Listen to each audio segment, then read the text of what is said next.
Hello नमस्कार दोस्तों। आज की इस वीडियो में हम एसएससी एमटीएस 2023 का मैथ्स का पेपर सोल्व करेंगे, ठीक है। और ये जो आज हमारा है प्रैक्टिस सेट फर्स्ट है, और ये जो एग्ज़ाम है आपका 1 सितंबर 2023 को शिफ्ट फर्स्ट में हुआ था। और देखिए इस प्लेलिस्ट में हम टोटल कुल मिलाकर जो है 27 सेट कंप्लीट करेंगे, और एक सेट के अंदर मैथ्स के 20 प्रश्न है, तो टोटल कुल मिलाकर कितने क्वेश्चन सोल्व करेंगे? 540 क्वेश्चन जो है हम यहाँ पर सोल्व करेंगे, ठीक है। और प्रश्नों का मीडियम जो है वो हिंदी रहेगा, मैंने आपको पहले ही बता दिया था।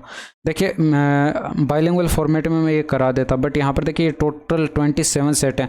और इसके बाद देखिए हम यहाँ पर एसएससी एमटीएस 2022 की भी प्लेलिस्ट कंप्लीट करेंगे, तो उसमें भी जो आपके 57 सेट हैं। तो प्लेलिस्ट दोनों प्लेलिस्ट को कंप्लीट करने में जो है हमें काफ़ी ज़्यादा टाइम लग जाएगा। और मैं सोच रहा हूँ कि इसी के साथ जो है एसएससी सीजीएल टियर 2 की भी जो है एक प्लेलिस्ट स्टार्ट की जाए, ठीक है। तो प्रश्नों का जो मीडियम है वो हम अभी हिंदी में रखेंगे, क्योंकि व्यूज़ भी जो है काफ़ी ज़्यादा कम आ रहे हैं। अगर देखिए आप इसी तरह से चैनल को सपोर्ट करते हैं तो आगे आने वाले टाइम में जो है मैं यही सारे प्रश्न जो है बाइलिंगुअल फॉर्मेट में टाइप करके आपको सॉल्व करवा दूंगा, ठीक है। और इसके अलावा देखिए यहाँ पर ये जो अगर ये वीडियो आप यहाँ पर एसएससी एमटीएस के पर्पज़ से देख रहे हैं, तो आपको देखिए रीजनिंग और मैथ्स पर जो है इतना ज़्यादा फोकस नहीं करना है, क्योंकि आप यहाँ पर देखिए रोज़ाना अगर एक प्रैक्टिस सेट लगाते हैं तो मैथ्स और रीजनिंग जो है आपका आराम से निकल जाएगा, क्योंकि ये जो है आपका क्वालिफाइंग है। आपकी मेरिट लिस्ट जो है वो आपके यहाँ पर इंग्लिश और जीके जीएस के बेसिस पर बनेगी, तो आपको सिर्फ जो है उन्हीं दो सब्जेक्ट पर जो है ज़्यादा से ज़्यादा फोकस करना है, ठीक है। तो चलिए बिना देरी के हुए शुरू करते हैं आज के क्वेश्चन नंबर फर्स्ट से। अब इसमें देख लीजिए, एक ट्रक चालक ने जो है 3 घंटे तक 60 किलोमीटर पर आवर की चाल से गाड़ी चलाई, और फिर वह 1 घंटे के लिए रुक गया और कहीं नहीं गया। फिर उसने जो है 60 किलोमीटर पर आवर की चाल से 4 घंटे गाड़ी चलाई, और चालक की औसत चाल कैलकुलेट करनी है। तो total distance upon total time करेंगे, तो 3 घंटे तक 60 की स्पीड से चला तो जो है 36 का 18 यानी कि 180 किलोमीटर की डिस्टेंस यहाँ हो जाएगी। और यहाँ पर जो है 4 घंटे तक चला 60 की स्पीड से, तो 6 चौके 24 यानी कि 240 किलोमीटर की डिस्टेंस यहाँ पर हो जाएगी। अपॉन कर देंगे टोटल टाइम, तो 3 और ये 4 7 हो गया, और यहाँ पर 1 घंटे के लिए रुका भी था, तो यहाँ पर टोटल टाइम कितना हो गया? 8 घंटे हो गया। तो 8 का इसमें डिवाइड कर देंगे, तो ऊपर कितना आ जाएगा? 420 आ जाएगा, बट्टे 8 करेंगे तो 8 पंचे 40 हो जाएगा। और यहाँ पर जो है पॉइंट लगाएंगे, सॉरी यहाँ पर 8 दूनी का 16 हो जाएगा, बच गया 4। फिर यहाँ पर 8 पंचे 40 यानी कि 52.5 आपके पास यहाँ पर जो है किलोमीटर पर आवर में एवरेज स्पीड आ जाएगी। दो व्यक्ति क्रम से 77 सेंटीमीटर और 88 सेंटीमीटर के कदम बढ़ाते हैं। यदि वे दोनों कदम बढ़ाते हुए साथ में चलना शुरू करते हैं, तो उन्हें न्यूनतम कितनी दूरी जो है तय करनी चाहिए ताकि वे दोनों फिर से हम कदम हो जाएं? तो आपको पता है यहाँ पर न्यूनतम दूरी कैलकुलेट करनी, तो इनका एलसीएम कैलकुलेट कर लेंगे तो आपके पास यहाँ पर काम बन जाएगा। तो इनका 77 और 78 का एलसीएम लेंगे, तो 11 से दोनों डेटा डिवाइड हैं, तो 11 इनका हाईएस्ट कॉमन फैक्टर हो जाएगा। 11 7 77, 11 8 88, ठीक है। तो यहाँ पर जो ये आपके पास इनका एलसीएम आ जाएगा, कितना आ जाएगा? यूनिट देखिए आपके पास 7 8 56 6 आएगा, यानी कि 616 आपके प्रश्न का सही आंसर आ जाएगा। दो संख्या आपको बताई गई हैं, और यहाँ पर जो है ये आपको बताएगा ए के 6% और बी के 4% का योग, ए के 7% और बी के 11% के योग का 2/5 है। तो ए का बी के साथ रेशियो कैलकुलेट करके बताना। हम क्या करेंगे, देखिए ए का 6% और यहाँ पर बी का जो है 4% इनका योग, और यहाँ पर ए का 7% और बी का जो है 11% इनके योग का जो है आपको बताया गया 2/5 गुणा ये है, ठीक है। तो जब आप यहाँ पर सोल्व करेंगे, देखिए परसेंटेज तो यहाँ पर कॉमन आकर दोनों साइड से कट जाएगा। इधर परसेंटेज कॉमन आएगा, इधर भी परसेंटेज कॉमन आएगा, ये कट जाएगा। 5 के इधर गुणा करा दें तो ये 30 ए बन जाएगा, ये 20 बी बन जाएगा। और 2 की इधर ब्रैकेट में गुणा करा दें तो 14 ए बन जाएगा, और ये 22 बी बन जाएगा। और यहाँ पर डिफरेंस कैलकुलेट करें तो इधर आपके पास 2 बी बच गया, और इधर जो है आपके पास 16 ए बच गया। और ए का बी के साथ अगर आप यहाँ पर रेशियो कैलकुलेट करें तो ये आपको दिखाई पड़ रहा है 1:8 आपके प्रश्न का सही आंसर हो जाएगा। एक धातु के गोले का व्यास आपको बताएगा 6 सेंटीमीटर है, तो त्रिज्या कितनी हो जाएगी? 3 सेंटीमीटर, इसका आधा हो जाएगी।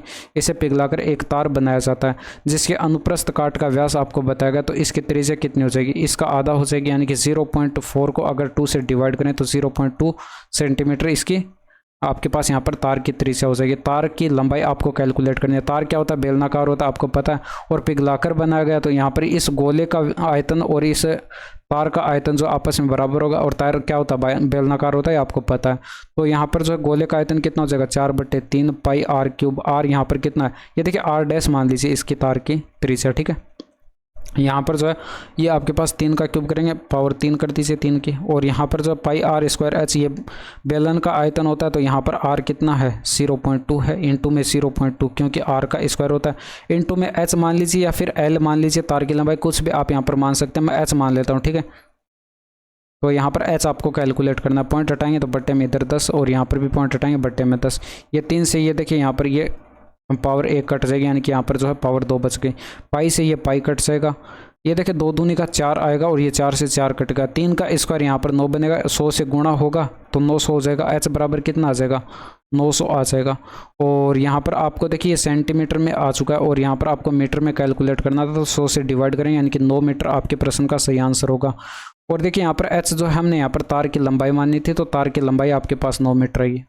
एक पंसारी को क्रमशः 128 और 143 प्रति किलोग्राम मूल्य के चावल की 2 किस्मों किस अनुपात में मिलाना चाहिए ताकि जो 137.75 प्रति किलोग्राम मूल्य वाला चावल का मिश्रण जो है प्राप्त हो सके। एलिगेशन आप लगा दीजिए भाई, आप क्या करेंगे 128 143 और हमें चाहिए कितना 137.75।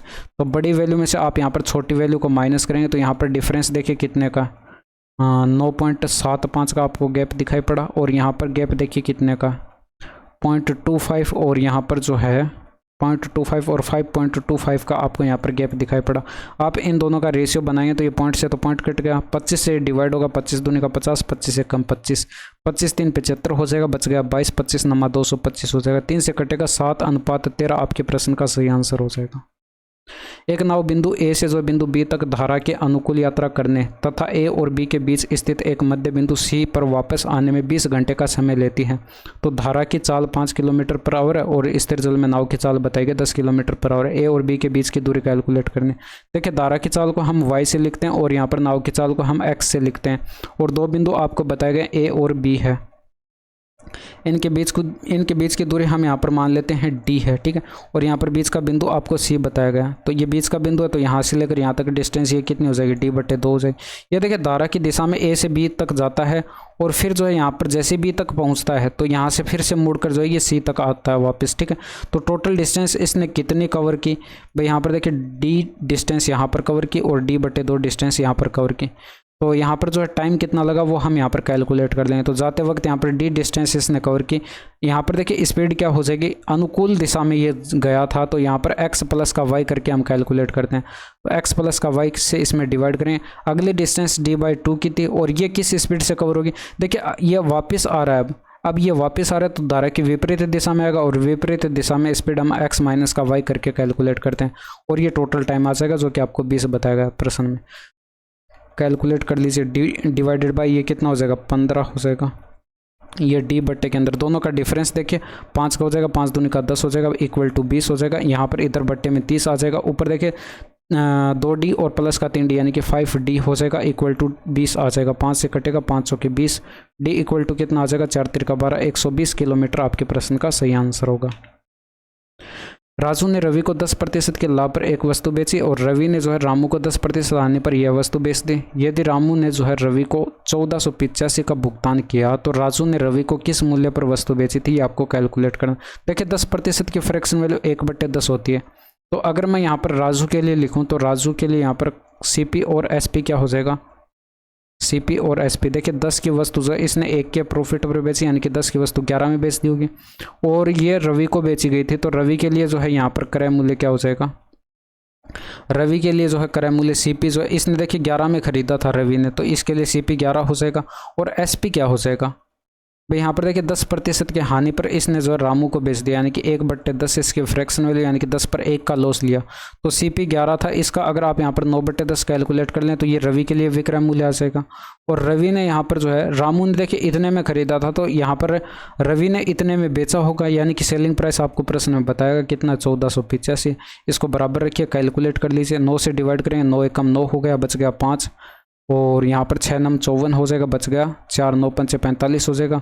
11 से डिवाइड करेंगे तो ये 15 आ जाएगा और ये 10 इधर मल्टीप्लाई होगा तो 1 यूनिट की वैल्यू कितनी आ जाएगी, ये आ जाएगी 150। 1 यूनिट की वैल्यू 150 है। तो यहाँ पर जो है रवि ने यहाँ पर राजू से कितने में खरीदा था, 11 यूनिट में खरीदा था। तो ये भी 11 ना होकर 11 का 150 गुणा करेंगे यानी कि आपके पास यहाँ पर 1650 जो है ये आ जाएगा, ठीक है। अब ये रवि ने राजू से इतने में खरीदा था, तो रवि ने ये राजू ने जो रवि को इतने में बेचा होगा, ठीक है। तो यही आपके प्रश्न का सही आंसर हो जाएगा भाई। 11 यूनिट में इसने इसको बेचा था और 11 यूनिट की वैल्यू कितनी है, 16,500। इसमें देखिए यहाँ पर ए, बी और सी एक काम को क्रम से इतने इतने दिनों में कर सकते हैं। ए और बी प्रत्येक दिन बारी बारी से जो 5 दिनों तक काम करते हैं और फिर काम छोड़ देते हैं। फिर सी शामिल होकर शेष काम को पूरा करता है। सी ने जो है शेष काम को कितने दिनों में पूरा किया, ये आपको कैलकुलेट करना है। तो यहाँ पर देखिए ए जो है ये आपको बताएगा 10 दिन में, बी जो है ये आपको बताएगा 15 और सी जो है ये आपको बताएगा 20। आप क्या करेंगे, इन सभी का एलसीएम लेंगे। 60 आपको दिखाई पड़ रहा है, 6 इसकी एफिशिएंसी, 4 इसकी एफिशिएंसी आ जाएगी, 3 इसकी एफिशिएंसी आ जाएगी, ठीक है। अब यहाँ पर जो है 1 सेकेंड, 15, 10, 15 और ये 12 है यहाँ पर। तो यहाँ पर जो है सी जो है ये 12 दिन में काम कंप्लीट कर रहा है। तो यहाँ पर जो है इनका एलसीएम लेंगे तो ये आपके पास यहाँ पर ये भी 60 ही आएगा, ठीक है। और यहाँ पर जो है अच्छा इसकी एफिशिएंसी 4 इसकी एफिशिएंसी आ जाएगी और 12 पंचे 60, 5 इसकी एफिशिएंसी आ जाएगी, ठीक है। अब यहाँ पर देखिए आपसे बोला गया कि ए और बी प्रत्येक दिन बारी बारी काम करते हैं। ये आपके पास 60 यूनिट का टोटल वर्क है, ठीक है। और यहाँ पर ए और बी जो है एक दिन में जो बारी बारी से काम करते हैं, यानी कि आधे दिन मान लेते ए काम किया और फिर यहाँ पर आधे दिन बी काम किया, तो दोनों मिलकर एक दिन में कितने यूनिट का काम कर रहे हैं ये यहाँ पर देख लेते हैं। भाई ए जो है ये 6 यूनिट का काम कर सकता है, बी 4 यूनिट का काम कर सकता है। तो दोनों मिलकर एक दिन के अंदर दोनों मिलकर जो है यहाँ पर 10 यूनिट का काम कर रहे हैं, ठीक है। तो ये 5 दिन तक ऐसे ही काम करते हैं, तो यहाँ पर ये भी 5 गुना हो जाएगा, यानी कि 50 यूनिट का काम हो जाएगा। तो शेष वर्क जो है ये आपके पास यहाँ पर कितना बच गया भाई, टोटल 60 था, 60 में से 50 माइनस करेंगे, बच गया कितना, 10 बच गया। ये 10 यूनिट का काम जो है कौन करेगा, सी अकेले करेगा। तो सी अकेले 10 यूनिट का काम करेगा। सी की एफिशिएंसी कितनी है, 5 है, तो 5 से करेगा, डिवाइड कर देंगे 5 से, तो ये 2 दिन का टाइम जो है यहाँ पर सी को अकेले लगेगा शेष काम को करने में। अब इसको सरल करके बताना, आपको पता है ये ऑफ पहले सोल्व करते हैं, तो ये 13 बटे क्या हो जाएगा, 13 गुणा में 13 हो जाएगा और यहाँ पर प्लस का 13 और इसके बट्टे में ये देखिए 13 से 13 कट जाएगा, 13 प्लस का 13 कितना हो जाएगा, 26 हो जाएगा। ये 13 से 13 कट गया, 1 आ गया। ये देखिए 13 से 13 गुणा करते हैं, 169 आ जाएगा, प्लस का 1 करेंगे, 170 ऊपर आ जाएगा, बट्टे के अंदर 13 और ये 26 जो है इस 13 के यहाँ पर गुणा में आ जाएगा। तो कैलकुलेट कर लीजिए भाई, 2 से यहाँ पर कटेगा, ये 13 आ जाएगा, 2 से कटेगा, ये 85 आ जाएगा, यानी कि 85 बट्टे 169 आपके प्रश्न का सही आंसर होगा। 37 विद्यार्थियों की एक कक्षा में 22 लड़कियां हैं। इन लड़कियों का औसत भार आपको बताएगा 46 kg है और पूरी कक्षा का औसत भार आपको बताएगा 50 kg है। उस कक्षा में लड़कों का औसत भार कितना, ये आपको कैलकुलेट करना। देखिए इसको एलिगेंस से आप यहाँ पर बना सकते हैं भाई। यहाँ पर लड़कियों का एवरेज आपको बताएगा कितना है, 86 है। सबके यहाँ पर लड़कों का एवरेज आपको कैलकुलेट करना बताया नहीं गया, ठीक है। बट यहाँ पर ओवरऑल एवरेज आपको बताएगा कितना है, 50 kg है। तो आप यहाँ पर क्या करते हैं, बड़ी वैल्यू में से छोटी वैल्यू को माइनस करते हैं, तो यहाँ पर डिफरेंस देखिए 4 का है।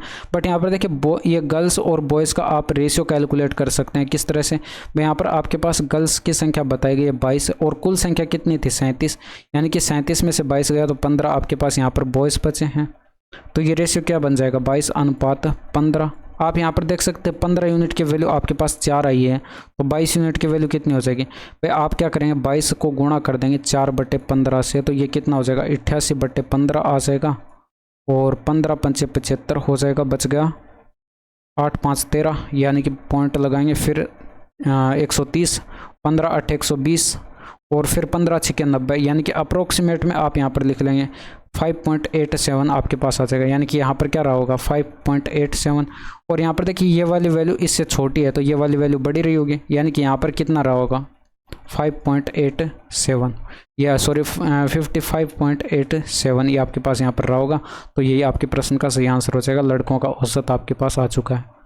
किस शहर में प्रवेश परीक्षा में अनुत्तीर्ण होने वाले उम्मीदवारों की संख्या सबसे अधिक है और उस शहर में जो है उसकी प्रतिशत की दर क्रम से आपको कैलकुलेट करके बताने। तो यहाँ पर देख लीजिए भाई, टोटल देखिए, अगर आप ए में देखें तो यहाँ पर टोटल कितने हैं, 6 और 5 देखिए 11 यूनिट बन रहे हैं, और जबकि प्रश्न में 11 यूनिट की वैल्यू कितनी दे रखी है, 660 दे रखी है। तो डेटा आप यहाँ पर देख सकते हैं 60 गुणा है। तो अनुत्तीर्ण आपको देखना है, तो अनुत्तीर्ण यहाँ पर बाद वाला डेटा, यानी कि 6 यूनिट अनुत्तीर्ण है, तो ये भी 6 ना होकर 6 का 60 गुणा करेंगे, कितना हो जाएगा, 360 हो जाएगा। इसी तरह से आप यहाँ पर बी में कैलकुलेट करेंगे। अब ये मैं आपको डायरेक्ट कैलकुलेट करके दिखाऊंगा। 3 और 2 5 हो गए और 5 बराबर आपको बताया कितना 650। ठीक है, तो 13 पंचे 65 होता है। चलिए मैं ये एक और लिख देता हूँ भाई। यहाँ पर टोटल कितना हो गया 5 यूनिट हो गया और 5 यूनिट की वैल्यू आपको बताएगी कितने 650। तो आप देख सकते हैं 13 पंचे 65 यानी कि 130 गुना डेटा। आपको फिर से यहीं पर अनुतीर्ण का देखना है, यानी कि अनुतीर्ण कितने हैं 3 यूनिट।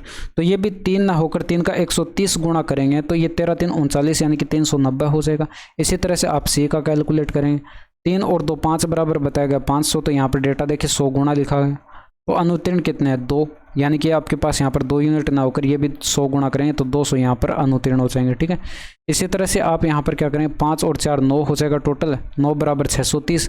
9 से 63 डेटा जो है यहाँ पर 70 गुणा दिया गया है। तो यहाँ पर ये भी 5 ना होकर 5 का 70 गुणा करेंगे 350 यहाँ पर हो जाएगा। ठीक है, आपको सबसे अधिक देखना है तो सबसे अधिक आपको बी में दिखाई पड़ रहा है 390 और बी आपको एक ही ऑप्शन में दिखाई पड़ रहा है। आंसर लगा दीजिए। अदरवाइज यहाँ पर देखिए आप ये भी कैलकुलेट कर सकते हैं। 390 जो है ये आपके पास टोटल संख्या बताई गई बी के अंदर कितनी है 650 है। तो 650 का अगर आप 390 कितना परसेंट है ये कैलकुलेट करें तो 0 से 0 कट गया। 13 3 39 हो गया। 13 पंचे 65 हो जाएगा। 20 पंचे 100 हो जाएगा और ये 20 3 60% आपके पास आंसर आ जाएगा। यदि पहली संख्या तीसरी संख्या से 20% कम है तथा दूसरी और तीसरी संख्या का अनुपात आपको बताया गया तो पहली और तीसरी संख्या का औसत दूसरी संख्या से कितने प्रतिशत अधिक है। देखिए फर्स्ट नंबर, अब देखिए तीसरी संख्या से कंपेयर कराई गई है तो इसको तीसरे नंबर को हम पहले लिख लेते हैं और दूसरे नंबर को बाद में लिख लेते हैं। आप इनको आगे पीछे भी कर सकते हैं बट यहाँ पर इस तरह से जो है इसको समझने में आसानी हो जाएगी। भाई 20% की फ्रैक्शन वैल्यू 1/5 होती है। तो अगर 5 हमारे पास ये तीसरा नंबर है तो इससे एक कम ये पहला नंबर है, ये आपको प्रश्न में बताया गया। तो 4:5 इनका रेशियो आ गया। दूसरी और तीसरी संख्या का रेशियो आपको बताया गया। तो दूसरी संख्या हमारे पास 7 यूनिट की है तो यहाँ पर 7 ये लिख लेंगे। तीसरी संख्या जो है ये 10 यूनिट की है तो 10 आप यहाँ पर लिख लेंगे। ये इनका रेशियो बताया गया। आप इनका एक साथ रेशियो कैलकुलेट करेंगे तो आप क्या करेंगे 10 के सामने 10 लिखेंगे और इधर 5 के सामने 5 लिखेंगे। ये रेशियो देखिए यहाँ पर 5 से सभी डिवाइड हैं तो 5 दूनी का 10, 4 दूनी का 8, ये 10, ये 7 आ गया। आपको क्या करना था पहले और तीसरे नंबर का एवरेज कैलकुलेट करना था। तो ये कितना हो जाएगा 18 टोटल हो जाएगा। इसको 2 से डिवाइड कर देंगे तो 9 आपके पास यहाँ पर क्या आ जाएगा एवरेज आ जाएगा। और ये देख लीजिए यहाँ पर इससे कितना ज़्यादा है 2 यूनिट ज़्यादा है। भाई 2 यूनिट ये ज़्यादा है किससे 7 से तो गुणा कर देंगे 100 से, यानी कि प्रतिशत वृद्धि आपके पास आ जाएगी। 1/7 की प्रतिशत वैल्यू होती है 14 से 2/7 तो 28 सही 4/7 आपके प्रश्न का सही आंसर हो जाएगा। एक वस्तु का क्रय मूल्य आपको बताया गया और इसे इतने में बेचा जाता तो लाभ प्रतिशत आपको कैलकुलेट करना है। तो डायरेक्ट देख लीजिए कितने का प्रॉफिट हो रहा है। भाई यहाँ पर देखिए 650 करेंगे तो ये 5000 और ये 680, 650 और 680 1200 और यहाँ पर 130 यानी कि 1330 यहाँ पर आपको ये डायरेक्ट दिखाई पड़ रहा है। तो ये इनका डिफरेंस है। ठीक है, यानी कि इतने का प्रॉफिट ले रहा है 1330 का। कितने पर क्रय मूल्य पर कैलकुलेट करते हैं 4350 पर और गुणा 100 कर देते हैं तो 0 से 0 कट गया और 5 से डिवाइड होगा 8 पंचे 40, 5 7 35, 5 से डिवाइड होगा 20, 3 दूनी का 6, 13 दूनी का 26, 0 और बट्टे के अंदर 87 आ जाएगा। देखिए 4 बार तो ये डिवाइड नहीं होगा, 3 बार हो जाएगा। 8 3 24, 7 3 21, 261 बच गया 5, 0 बार जाएगा और ऑप्शन नंबर 3 आपके प्रश्न का सही आंसर हो जाएगा। ए और बी किसी काम को 4 दिनों में कर सकते हैं, बी और सी उसी काम को 5 दिनों में और ए और सी 10 दिनों में और तीनों साथ मिलकर जो है काम को कितने दिनों में पूरा करेंगे। देखिए यहाँ पर ए और बी आपको बताया गया 4 दिनों में कर सकते हैं, बी और सी आपको बताया गया 5 दिनों में कर सकते हैं और सी और ए जो है ये आपको बताया गया साथ मिलकर 10 दिन में काम कंप्लीट कर सकते हैं। आप क्या करेंगे इनका एलसीएम लेंगे। 20 आपको जो है ये दिखाई पड़ गया। ये आपके पास यहाँ पर टोटल वर्क आ गया और 500 के 20 5, इसकी एफिशिएंसी 4, इसकी एफिशिएंसी 2 यूनिट, इसकी एफिशिएंसी हो जाएगी। ठीक है, अगर आप यहाँ पर इन तीनों की एक साथ मिलाकर एफिशिएंसी कैलकुलेट करें तो आप इन तीनों को ऐड करा दीजिए। देखिए 2A बनेगा, 2B बनेगा, 2C बनेगा। ऐड कराएं तो 2 सभी में से कॉमन ले लेते हैं। ब्रैकेट में क्या बच गया A प्लस का B प्लस का C बच गया और इधर इनको ऐड कराएं तो 5 4 9 और 2 11 यूनिट इन तीनों की मिलाकर एफिशिएंसी हो रही है। ठीक है, तो ये 2 इधर बट्टे में आ जाएगा यानी कि A प्लस का B प्लस का C इन तीनों की मिलाकर एफिशिएंसी कितनी आ जाएगी 11/2। तो अगर ये तीनों यहाँ पर एक साथ मिलकर काम करते हैं तो इनके द्वारा लिया गया टाइम कितना हो जाएगा टोटल वर्क आपके पास 20 यूनिट का है, इसमें आप इनकी एफिशिएंसी 11/2 का डिवाइड कर देंगे तो ये 2 ऊपर चला जाएगा, 40/11 आएगा, 11 3 33 हो गया, 7 बच गया, बट्टे 11 आंसर लगा दीजिए। इसमें देख लीजिए 2 ट्रेनों की लंबाई आपको बताई गई, समान दिशा में क्रमशः 12 मीटर प्रति सेकंड 7 मीटर प्रति सेकंड की चाल से चल रही हैं। तो तेज चाल वाली रेलगाड़ी द्वारा धीमी चाल वाली रेलगाड़ी को पार करने में कितना समय लेगा। दोनों ट्रेनों की लंबाइयां कवर होगी तो 110 प्लस का करेंगे 85 और डिवाइड कर देंगे इन दोनों की रिलेटिव स्पीड। दोनों का गैप देखिए आप कितने का, भाई 12 में से 7 माइनस करेंगे तो 5 मीटर प्रति सेकंड का, ऊपर हो जाएगा 195/5, तो ये आ जाएगा 5 त्रिका 15 9 पंचे 45, ऑप्शन नंबर 3, यानी कि इतने सेकंड का जो है यहाँ पर टाइम लगेगा। ठीक है, इनका मध्यानुपाती कैलकुलेट करना। जब भी आपको ए और बी 2 संख्या दे रखी हैं और आप इनका मध्यानुपाती मीन प्रोपोर्शनल अगर कैलकुलेट करते हैं तो ये ए √AB होता है, और ये आप यहाँ पर वैल्यू पुट करेंगे इसमें तो √ के अंदर कितना हो जाएगा 9.61 इंटू के अंदर 3.61, तो यहाँ से पॉइंट हटाएंगे बट्टे में 100 आ गया, यहाँ से पॉइंट हटाएंगे बट्टे में 100 आ गया। 961 का वर्गमूल होता है 31, 361 का वर्गमूल हो जाएगा 19, बट्टे के अंदर 10,000 का वर्गमूल हो जाएगा 100, तो इकाई का अंक 9 मिलेगा, 2 स्थान पर दशमलव, 5.89 आपके प्रश्न का सही आंसर होगा। गीता ने अपने बैंक खाते में जो है एक निश्चित धनराशि जमा की जो 3 वर्ष में जो है 5% वार्षिक दर से 27,783 हो गई। ब्याज वार्षिक रूप से संयोजित यानी कि कंपाउंड इंटरेस्ट से ये प्रश्न पूछा गया, उसने कितनी धनराशि जमा की थी आपको कैलकुलेट करना है। 5% की फ्रैक्शन वैल्यू 1/20 हो जाएगी, 20 पर इसने 1 का ब्याज लिया तो 20 की राशि कितनी हो गई 21 हो गई। यहाँ पर टाइम जो है 3 वर्ष का आपको बताया गया तो पावर 3 करेंगे तो यहाँ पर 8,000 की राशि कितनी हो जाएगी। ये देखिए 21 का क्यों बता 9261 आपको पता होना चाहिए, मैंने काफ़ी बार आपको बताया, नहीं तो आप क्या करेंगे 21 की 3 बार मल्टीप्लाई कर देंगे आंसर आ जाएगा। ठीक है, ये आपके पास अमाउंट है और ये आपके पास प्रिंसिपल है, जबकि अमाउंट आपको प्रश्न में बताया गया कितना 27,783।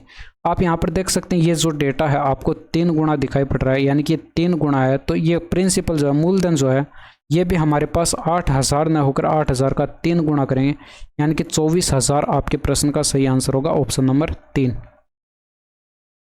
अब इसमें देखिए डेटा आपको दिखाई नहीं पड़ रहा है तो मैंने डेटा यहाँ पर पहले से लिख दिया। सबसे अधिक औसत उत्पादन वाली कंपनी के वार्षिक औसत उत्पादन और सबसे कम औसत उत्पादन वाली कंपनी के वार्षिक औसत उत्पादन के बीच का लाख में अंतर कितना ये कैलकुलेट करना है। तो सबसे पहले आप यहाँ पर एक्स का देखेंगे तो ये 50 हो गया, 40 90 और ये 55 यानी कि 145 हो गया, और ये 45 190 हो गया, ये 60 250 हो गया। तो x का कितना आया 250 और इसको डिवाइड कर देंगे 5 से तो एवरेज कितना आ गया 50 आ गया। इसी तरह से y का कैलकुलेट कर लेंगे, y में देखिए यहाँ पर 55 हो गया, 60 115 हो गया और 50 165 हो गया, 170 और 150 170 और ये 50 220 और 220 और ये 50 270 और डिवाइड कर देंगे 5 से, 5 5 25 500 के 20 54 आ जाएगा। इसी तरह से z का कैलकुलेट कर लेंगे 45 50 95 60 95 60 155 और 60 215 और 45 220 और ये 260 आपके पास इनका टोटल डिवाइड करेंगे 5 से तो ये 52 आ जाएगा। ठीक है, अब यहाँ पर आपको क्या करना था, सबसे अधिक और सबसे कम के बीच का डिफरेंस कैलकुलेट करना था। तो सबसे अधिक y और सबसे कम x है, इनका गैप देखिए 4 का आंसर लगा दीजिए। दिशा ने वार्षिक साधारण ब्याज पर 9 वर्षों के लिए जो है 20,000 की राशि का निवेश किया और 33,500 की कुल धनराशि प्राप्ति की ब्याज की दर आपको कैलकुलेट करनी है। तो 9 वर्षों के दौरान इसने जो है कितने का ब्याज लिया ये आप यहाँ पर देख सकते हैं 13,500 का जो है इसने ब्याज लिया, किस दौरान 9 वर्ष के दौरान। तो 1 वर्ष में कितना ब्याज मिलेगा, 9 से डिवाइड कर देंगे 15 9 135 1500 का ब्याज मिला। तो रेट ऑफ इंटरेस्ट जब आप कैलकुलेट करेंगे तो 1500 का ब्याज मिला कितने पर 20,000 पर, और यहाँ पर गुणा कर देंगे 100 से, 2 0 से 2 0 कटेगा, 2 0 से 2 0 कटेगा, 15 में 2 का डिवाइड करेंगे 7.5% जो है आपके पास यहाँ पर रेट ऑफ इंटरेस्ट आ जाएगी। एक गोले का पृष्ठीय क्षेत्रफल आपको बताया गया, इसका व्यास कैलकुलेट करना है। भाई गोले का पृष्ठीय क्षेत्रफल का फॉर्मूला होता है 4πr², 4 इंटू में 22/7 इंटू में r² और ये बराबर बताया गया कितना 616। तो देखिए 2200 के 88 होता है, 88 का 7 गुना जो ये 616 होता है। देखिए काफ़ी बार कैलकुलेशन हम कर चुके हैं, तो यहाँ पर जो है ये डेटा याद हो चुके हैं भाई। 7 7 49 हो जाएगा, आर स्क्वायर बराबर आर बराबर कितना आ जाएगा 7 आ जाएगा। आपको व्यास कैलकुलेट करना था, डायमीटर कैलकुलेट करना था, तो ये त्रिज्या का 2 गुना होता है, तो 2 इंटू में 7 करते हैं, यानी कि 14 सेंटीमीटर आपके प्रश्न का सही आंसर होगा ऑप्शन नंबर 2। ठीक है, तो ये थे आपके पूरे 20 प्रश्न, और यहाँ तक की वीडियो कैसी लगी कमेंट करके ज़रूर बताएगा। बाकी मिलते हैं आपसे नेक्स्ट वीडियो में। That's all for today. Thank you, धन्यवाद, बाय बाय, टेक केयर।